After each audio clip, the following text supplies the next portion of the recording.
Hello students, exercise 13.2 question number 4 आज solve करते हैं। Ashok purchased a DVD player and sold it to Kamlesh for a profit of 25%. Kamlesh sold it to Kinsuk for a loss of 10% if Kinsuk paid 675 for it. Find the cost price of the DVD player for Ashok.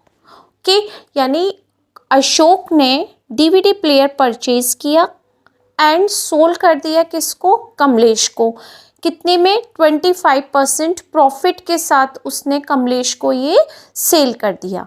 Kamlesh sold it to Kinsuk for a loss of 10% और कमलेश ने किंसुक को cell कर दिया कितने में? 10% loss के साथ में। मतलब उसको लॉस हुआ लेकिन अशोक को प्रॉफिट हुआ। Okay, if Kinsuk paid 675 for it, तो किंसुक को कितने रुपीस मिले? 675 रुपीस मिले। Find the cost price of the DVD player for Ashok. तो आपको ये बताना है कि ये डीवीडी प्लेयर अशोक को कितने में मिला, यानी अशोक ने ये डीवीडी प्लेयर कितने रुपीस में परचेज किया है।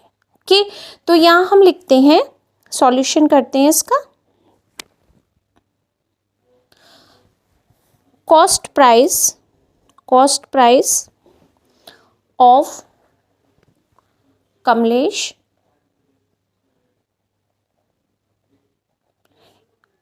Cost price of Kinsuk, cost price of Kinsuk is equal to ₹675, क्योंकि उसने सिर्फ ये बताया है कि Kinsuk for a loss of 10% if Kinsuk paid 675 for it. Okay, Kinsuk ने कितना पे किया, यानी किंसुक को कॉस्ट प्राइस क्या मिली? 675। इतने में उसने परचेज किया था। किससे? कमलेश से। ओके, तो आप यहाँ लिख सकते हैं नेक्स्ट स्टेप में, selling price of Kamlesh, selling price of Kamlesh is equal to cost price of Kinsuk, okay, equal to ₹675। क्या मतलब है इसका? कि कमलेश ने जितने रुपए में सेल किया, यानी सेलिंग प्राइस ऑफ कमलेश ने किंसुक को सेल किया था, तो कमलेश की सेलिंग प्राइस और किंसुक का उससे खरीदना दोनों बिल्कुल इक्वल होंगे, यानी selling price of Kamlesh equal to cost price of Kinsuk ₹675। Kamlesh को कितना लॉस हुआ? यहाँ लिखा है ना, Kinsuk for a loss of 10%। Kamlesh sold it to Kinsuk for a loss of 10%, यानी कमलेश ने जब किंसुक को सेल किया तो उसको 10% का लॉस होता है। ओके, तो आप यहाँ बता सकते हैं लॉस परसेंट, वो भी परसेंट में दिया है 10%, लॉस परसेंट टू कमलेश कितना हुआ आपको? 10%। तो आप बता सकते हैं cost price to Kamlesh equal to, क्या फॉर्मूला होता है कमलेश की कॉस्ट प्राइस पता करोगे आप तो, selling price into 100 upon 100 minus loss percent. ठीक है, क्योंकि लॉस हो रहा है तो आपको लॉस का फॉर्मूला अप्लाई करना है। क्या लगेगा यहाँ पर? 100 upon 100 minus 90, 100 minus 10, okay, into selling price कितनी है? 675। कैसे कैलकुलेशन होगी? 100 अपॉन 90 इंटू 675। 0 से ये 0 कैंसिल हो गई, आप 9 से इसमें डिवाइड करो। 9 7 सा 63, ओके, 63 7 माइनस 3 4, 9 5 सा 45, 75 इंटू 10 कितना हो गया? 750 क्या rupees. Cost price of Kamlesh आपने कैलकुलेट कर दिया 750 रुपीज़। ओके, यहाँ पर हमने cost price of Kamlesh find कर दिया। ओके, अब आप देखो कि कमलेश ने किससे परचेज किया था? कमलेश ने ये डीवीडी प्लेयर अशोक से परचेज किया था। तो जो सेलिंग प्राइस अशोक की है ना, अशोक ने कमलेश को सेल किया, ठीक है। तो कमलेश ने इससे परचेज किया, तो सेलिंग प्राइस और कॉस्ट प्राइस बिल्कुल इक्वल है, यानी शॉपकीपर से आपने कुछ लिया और उसने सेल किया, आपने उससे परचेज किया, तो दोनों की कॉस्ट प्राइस सेलिंग प्राइस बिल्कुल एक होगी। ओके, तो यहाँ पर नेक्स्ट स्टेप में लिख सकते हैं selling price of Ashok is equal to cost price to Kamlesh. कितना आ गया आपके पास में, ₹750। प्रॉफिट कितना हुआ, profit of Ashok, profit to Ashok, Ashok को कितना प्रॉफिट हुआ, यहाँ लिखा है ना, अशोक ने जब सेल किया तो उसको 25% का प्रॉफिट हुआ, यानी उसको हुआ 25% का प्रॉफिट। तो अशोक ने कितने में परचेज किया था, यानी कॉस्ट प्राइस टू अशोक कितने में परचेज किया था, क्या फॉर्मूला लगाएंगे, selling price into 100 upon 100 plus profit %। कितना सेलिंग प्राइस था, क्लियर दिया हुआ है आपको, सेलिंग प्राइस 750, क्योंकि अशोक का और कमलेश का सेलिंग प्राइस बिल्कुल इक्वल बताया है हमने, 750 अप्लाई किया इंटू 100 प्लस प्रॉफिट कितना हुआ आपको 25 का, मल्टीप्लाई करते हैं 750 इंटू 100 और ये आ गया आपका 125। ठीक है, 5 से कैंसिल करके देखें, 5 3 ज़ा 75, 0 5 2 ज़ा 10, 5 5 ज़ा 25, 25 4 ज़ा 100 और 4 ये थोड़ा सा मिस्टेक हो गया कट करने में, इसको करेक्ट करते हैं, 5 1 ज़ा 5, 2 5 5 ज़ा 25, 0 और 5 से ये सही कट किया था, 25 से 100 कट कर दिया 4 टाइम्स, तो हमने यहाँ लिखा 150 इंटू 4, 15 4 ज़ा 60 और ये हो गया 600 रुपीज़। यानी अशोक ने जो ये परचेज किया था डीवीडी प्लेयर, उसकी कॉस्ट क्या थी 600 रुपीज़, 600 का उसने परचेज किया और कमलेश को किया 25% प्रॉफिट में सेल, कमलेश ने किंसुक को किया 10% लॉस लेकर। ठीक है, तो ये आपको क्वेश्चन का आंसर मिल गया, यानी cost price of the DVD player for Ashok के कितने रुपए का मिला उसको, ₹600, ये हो गया इसका answer. Okay, next question 11th, Jagdish bought 2 jewellery set उसने परचेज किए फॉर 20,000 रुपीज़ ईच, यानी दोनों सेट उसने 20,000 के ही परचेज किए, फर्स्ट सेट भी और सेकंड सेट भी। He sold one at profit 15% and other and a loss of 4%, यानी जब हम कहीं कुछ चीज़ परचेज करते हैं और शॉपकीपर उसको सेल करते हैं, तो उसने पहला सेल किया 20,000, तो उसको प्रॉफिट हो गया, कोई अच्छा परचेजिंग करने के लिए आ गया होगा, तो उसने कोई बार्गेनिंग की नहीं, उसने इसमें ज़्यादा रुपए बोले तो उसको 15% का प्रॉफिट हो गया। कोई बहुत ज़्यादा बार्गेनिंग करता है तो हमें रेट कम करने होते हैं, तो 20,000 की जगह उसने 4% का लॉस लेकर के उसको सेल कर दिया। तो जो फर्स्ट आंसर है वो ये है, find the selling price of each jewellery set, यानी पहला ज्वेलरी सेट कितने रुपए में सेल किया और सेकंड ज्वेलरी सेट कितने रुपए में सेल किया, तो आपको वो दोनों बताना है, लॉस और प्रॉफिट दोनों के साथ। ओके, तो अब हम स्टार्ट करें कि कैसे इसको करेंगे। मैं इसको एक छोटी सी टेबल फॉर्म में बना देती हूँ, ठीक है, जिससे आपको इजीली समझ में आ जाएगा और कैलकुलेशन भी हो जाएगी।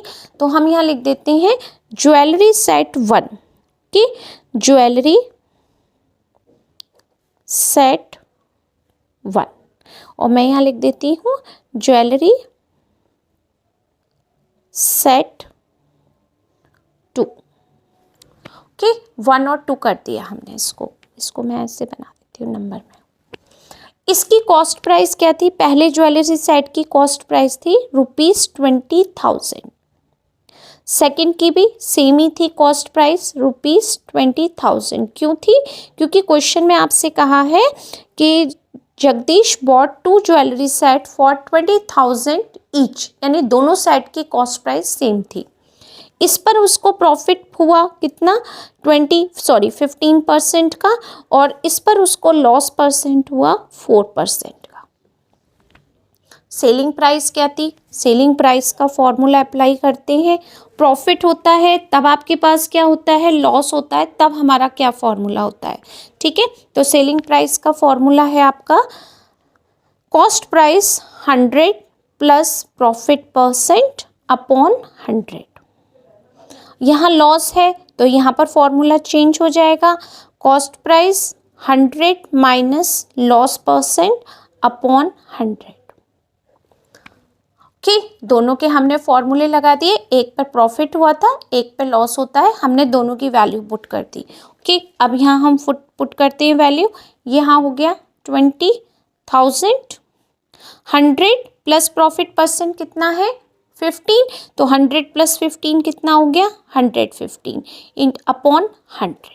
यहाँ पर कितना हो गया 20,000 सेकेंड ज्वेलरी सेट में, 100 लॉस कितना था 4 का, 100 माइनस 4 कितना हो गया आपके पास 96 अपॉन 100। ओके, 1 2 ये 2 जीरोज हमने कैंसिल कर दिए। ओके, 2 का मल्टीप्लाई किया, 2 5 ज़ा 10, 2 1 ज़ा 2 3, 2 1 ज़ा 2, और यहाँ पर 2 जीरोज।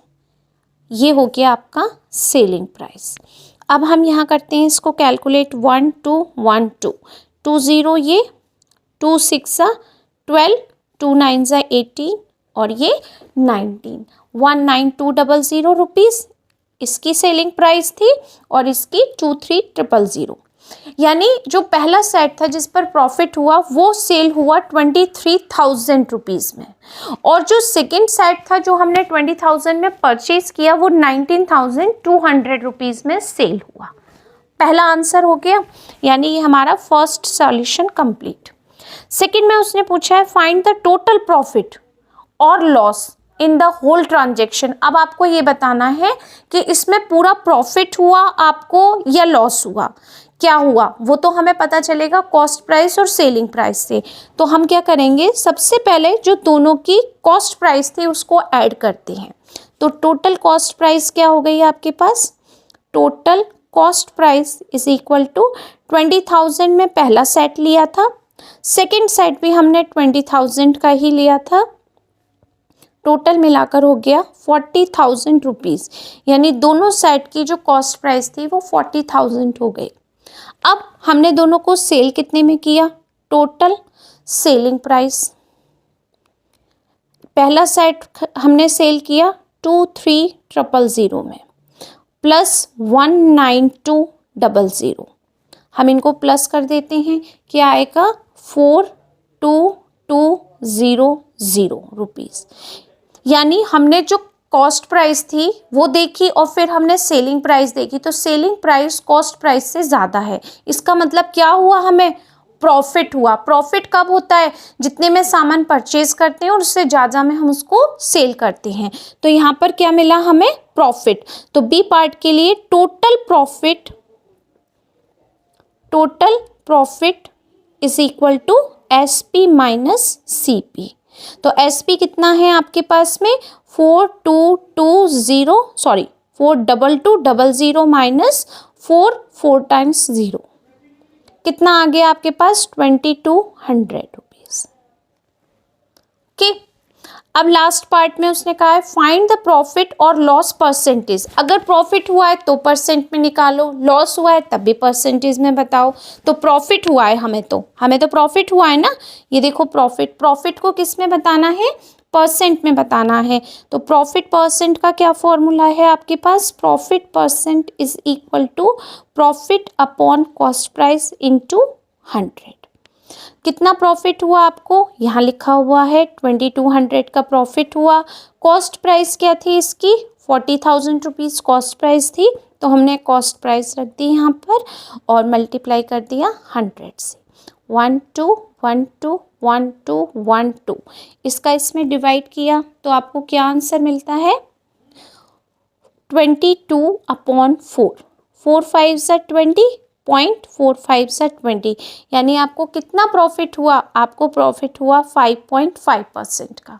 सी पार्ट में इतना आंसर है, बी पार्ट के लिए 2200 का आंसर है टोटल प्रॉफिट के लिए। और जो आपका फर्स्ट आंसर था selling price of each jewellery set, वो आपका 23,000 और 19,200 रुपीज़ था। Okay, next question 12, Sumit bought 300 eggs for 2.25 each, यानी एक एग मिलता है 2.25 रुपीज़ में, और आपने कितने एग्स खरीदे हैं, 300 eggs आपने खरीदे हैं। कि इफ़ 30 eggs वर ब्रोकन, खरीदने के बाद आपसे 30 eggs टूट जाते हैं, then at what price should be sell, तो आपको कितने में सेल करनी चाहिए, the remaining egg to gain 11% on the whole transaction. टूटने के बाद जो बचे हुए आपके पास एग्स हैं उसमें भी आपको 11% का प्रॉफिट हो जाना चाहिए। आपको इस तरीके से ट्रांजेक्शन करना है, ठीक है। तो आपको ये बताना है कि 270 एग्स को हम कितने रुपीज़ में सेल करेंगे कि हमें 11% का प्रॉफिट भी हो जाए। ओके, तो सबसे पहले हम लिखते हैं कॉस्ट प्राइस ऑफ 1 एग, कितना है 1 एग का कॉस्ट प्राइस ₹2.25, ठीक है। इसके बाद हम देखेंगे cost price of 300 eggs, cost price of 300 eggs, 300 eggs का क्या प्रॉफिट है, वो सॉरी क्या प्राइस है, 300 में हमने मल्टीप्लाई कर दिया 2.25 से, ठीक है। तो देखो बहुत ध्यान से मल्टीप्लाई करना होता है क्योंकि डेसिमल लगा है।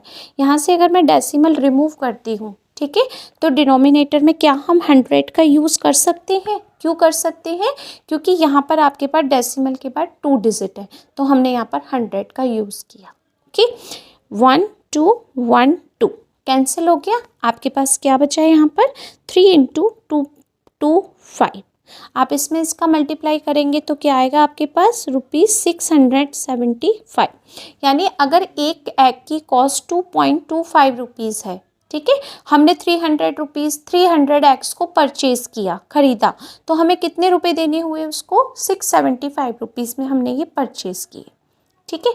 नेक्स्ट स्टेप है हमारा we have 30 eggs are broken, okay, ये एग टूट गए, तो रिमेनिंग एग्स कितने हो गए आपके पास, remaining eggs is equal to 300 में से आपने 30 माइनस कर दिए, तो आपके पास कितने एग्स बचे, अब हमारे पास 270 एग्स हैं, इसी पर हमें प्रॉफिट लेना है। कि cost price of remaining eggs, cost price लिख दिया, okay, cost price of remaining eggs equal to कितने होंगे, यही होगा आपके पास, क्योंकि ये तो आपने देखो कैसे समझ में आएगा, ये हमने एक एग की ट्रे ली जिसमें हमारे पास 300 एग्स है, यानी पूरा एक पैकेट है जिसमें बहुत सारी ट्रे हैं और उन सब में हमारे पास टोटल 300 एग्स हैं, हमने वो लेकर के अपनी स्कूटी पर रख ली, ठीक है, और हमने शॉपकीपर को इतने रुपीस दे दिए। अब हमारे पास हो गए ये एग्स, इसमें से जब हमारे पास से एक ट्रे क्या हुआ, स्कूटी से नीचे गिर गई, जिसमें कितने एग्स थे 30 एग्स टूट गए, कितने एग्स बचे हमारे पास 270। अभी इनकी कॉस्ट भी यही होगी, क्यों होगी इनकी कॉस्ट प्राइस ये, क्योंकि आपने तो सबके देकर लिए थे ये, अभी टूटने के बाद भी आपके पास उतनी ही कीमत रहेगी, इतनी कीमत पर आपको और प्रॉफिट लेना है कितना 11% का, ठीक है। ये इतने रुपीस के हो गए, अब आपने इतने रुपीस तो शॉपकीपर को दे दिए, यानी आपकी पॉकेट से इतना अमाउंट चला गया, इसी पर आपको 11% का प्रॉफिट लेकर के इसको सेल करना है, ठीक है। अब आप क्या करेंगे, इसमें हमें कितने परसेंट का प्रॉफिट लेना है, हमें लेना है 11% का, होल ट्रांजेक्शन पर ये हो गया, ठीक है। अब हमें सेल करनी है कितने एग्स, 270 एग्स को सेल करना है, तो हम लिखेंगे सेलिंग प्राइस ऑफ 270 एग्स। क्या फॉर्मूला लगेगा, सेलिंग प्राइस ऑफ 200, क्योंकि प्रॉफिट हो रहा है हमें, तो हम फॉर्मूला लगाएंगे selling price 100 plus profit percent upon 100। Cost price क्या हो गई? 675 आपकी कॉस्ट प्राइस हो गई। 100 ये हो गया, प्रॉफिट हो गया 11% अपॉन 100। क्या आ गया यहाँ पर? 675 इंटू 111 अपॉन 100। ठीक है, आप इससे इसको कैंसिल कर सकते हो, या इसमें इसका मल्टीप्लाई करके हम डायरेक्ट 100 से डिवाइड भी कर सकते हैं, वो ज़्यादा इजी रहेगा। इसको लोएस्ट टर्म में कन्वर्ट करना थोड़ा टफ हो जाएगा, बेटर रहेगा कि हम इन दोनों का मल्टीप्लाई कर दें। ठीक है, तो हम इनका मल्टीप्लाई करेंगे तो देखो क्या आएगा। 1 से मल्टीप्लाई इसमें किया 675, फिर से आपके पास यही नंबर आएगा। थर्ड नंबर है, थर्ड टाइम 1 से मल्टीप्लाई करेंगे फिर यही नंबर मिलेगा आपको। प्लस कर देते हैं, 74925 आपके पास ये आया। ठीक है, हम इसको लिखते हैं 74925 अपॉन 100। तो 100 से डिवाइड करके क्या आएगा? 749.25 रुपीज़। यानी हमने 11% का प्रॉफिट होल ट्रांजेक्शन पे ले लिया कि हमने 675 रुपीज़ में परचेज किए और हमने इतने रुपीज़ में सेल कर दिया, हमें प्रॉफिट ही हुआ। वो भी कितने एक्स? 270, जबकि परचेज किए थे 300, लेकिन उसके बाद भी हमने इस पर प्रॉफिट ले लिया। ओके, तो ये हो गया इसका answer. Last question in this exercise, Bankum purchased furniture to his friend for 35,000। Okay, इतने रुपीज़ में परचेज किया and paid ₹1000 as transaction charge, और 1000 रुपीज़ ट्रांजेक्शन नहीं है, ट्रांसपोर्टेशन। कि अपनी फ्रेंड से उसने 35,000 का ये लिया और 1000 रुपीज़ उसके ट्रांसपोर्टेशन में लग गई। कहीं जाते हैं, सामान लेकर जाते हैं, टैक्सी करते हैं, तो वो ट्रांसपोर्टेशन चार्ज अलग से ले लिया उसने। कितना? 1000 rupees. He sold his furniture to his friend 35,000 rupees. तो प्रॉफिट कितना हुआ उसको? कितने रुपीज़ का उसको प्रॉफिट हुआ, ये हमें बताना है। ठीक है, तो सबसे पहले हम लिखेंगे कॉस्ट प्राइस ऑफ फर्नीचर। कि फर्नीचर की कॉस्ट प्राइस क्या थी? ये थी आपके पास ₹35,000। कि नेक्स्ट है ओवरहेड एक्सपेंस कितना लगा आपका? एक्सपेंस आपने कितना लगाया उसमें, वो बताना है। 1000 रुपीज़ तो हमारे एक्सपेंस में लग गए। ठीक है, ट्रांसपोर्टेशन में। उसके बाद total cost price, total cost price तो लगाएंगे ना एक्सपेंस के साथ में, तो टोटल कॉस्ट प्राइस हो गई इतने रुपीज़ का। तो फर्नीचर था 35,000 का, और उसमें हमने 1000 रुपीज़ का एक्सपेंस कर दिया, यानी ट्रांसपोर्टेशन के आपने दे दिए। तो टोटल कितना हो गया आपके पास?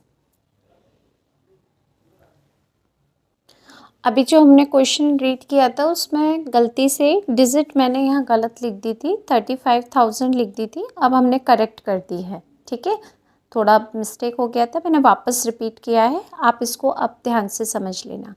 कि Bankum purchased furniture worth ₹32,500 rupees. Okay, and he paid 1000 rupees for as transportation charge. He sold his furniture to his friend 35,000. Find his profit. Okay, यानी 32,500 का फर्नीचर था, 1000 रुपीज़ का ट्रांसपोर्टेशन लगा, और उसने अपना फर्नीचर फ्रेंड को 35,000 रुपीज़ में दिया। तो उसने कितना प्रॉफिट लिया अपने फ्रेंड से? यानी इतने का तो फर्नीचर था, इतने रुपीज़ ट्रांसपोर्टेशन में लग गए हमारे, और आपने अपने फ्रेंड को इतने रुपए में दिया, तो कितना प्रॉफिट लिया? ठीक है, कॉस्ट प्राइस ऑफ फर्नीचर कितना हो गया आपके पास? 32,500 रुपीज़ का। एक्सपेंस कितना लगा? 1000 रुपीज़ का एक्सपेंस लगाया। तो टोटल एक्सपेंस कितना हो गया? यानी टोटल कॉस्ट प्राइस आपके पास कितनी हो गई? Total cost price is equal to, इन दोनों को क्या करेंगे? प्लस। कितने का था फर्नीचर? 32,500 का, जिसमें 1000 रुपीज़ का हमने ट्रांसपोर्टेशन किया, तो टोटल कितना पेमेंट कर दिया हमने उसको, 33,500 रुपीज़ हमने उसको पे कर दिए कि यहाँ कुछ नहीं है। ये हो गई आपकी कॉस्ट प्राइस। सेलिंग प्राइस क्या है हमारा, selling price is equal to ये था, इतने रुपीज़ में हमने उसको सेल किया, तो हमारी सेलिंग प्राइस हो गई ₹35,000 का। अब आपके पास है प्रॉफिट ही हुआ, क्योंकि सेलिंग प्राइस हमारी कॉस्ट प्राइस से ज़्यादा है तो हमें प्रॉफिट ही होगा। तो प्रॉफिट कितना होता है आपको, प्रॉफिट होगा आपको selling price minus cost price. तो सेलिंग प्राइस कितना है 35,000, ये हो गया, इसमें से हमने माइनस कर दिया 33,500 रुपीज़ को। यही फॉर्मूला होता है हमारा। कितना आएगा आपके पास, ₹1500। ये हमें हुआ प्रॉफिट।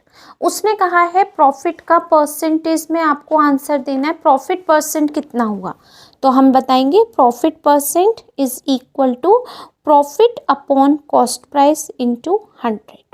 प्रॉफिट कितना हुआ, 1500 का प्रॉफिट लिया, कॉस्ट प्राइस क्या थी उसकी आपके पास में 33, ये पूरी कॉस्ट प्राइस ये होगी विद एक्सपेंस, तो यहाँ लिखेंगे 33,500 इंटू 100, 1 2 1 2 के 5 से कैंसिल करते हैं, 5 6 30 35, 5 7 35, 5 3 15 0 0।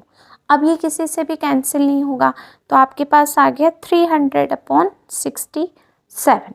इससे इसमें डिवाइड करेंगे तो आपके पास आंसर आएगा 4.48%। यानी आपने अपने फ्रेंड से जिसको फर्नीचर सेल किया था कितना प्रॉफिट लिया, 1500 का प्रॉफिट लिया। अगर परसेंटेज में काउंट करें तो 4.48 का परसेंट आपने उनसे प्रॉफिट लिया। ओके, आई होप कि यहाँ तक सबको समझ आया होगा। आपको आज के जो क्वेश्चंस हमने किए थे, ये एक्सरसाइज ऑलरेडी अपलोडेड है, बट इसमें कुछ क्वेश्चंस नहीं किए हुए थे मेरे, तो वो मैं आज कंप्लीट कर दी है। ठीक है, तो अगर आपकी समझ में आ गए हैं और आपकी मेरे वीडियो से हेल्प होती है तो प्लीज़ लाइक ज़रूर करें और कमेंट करके ये ज़रूर बताएं कि आपको क्वेश्चन समझ में आया या नहीं। Thank you so much.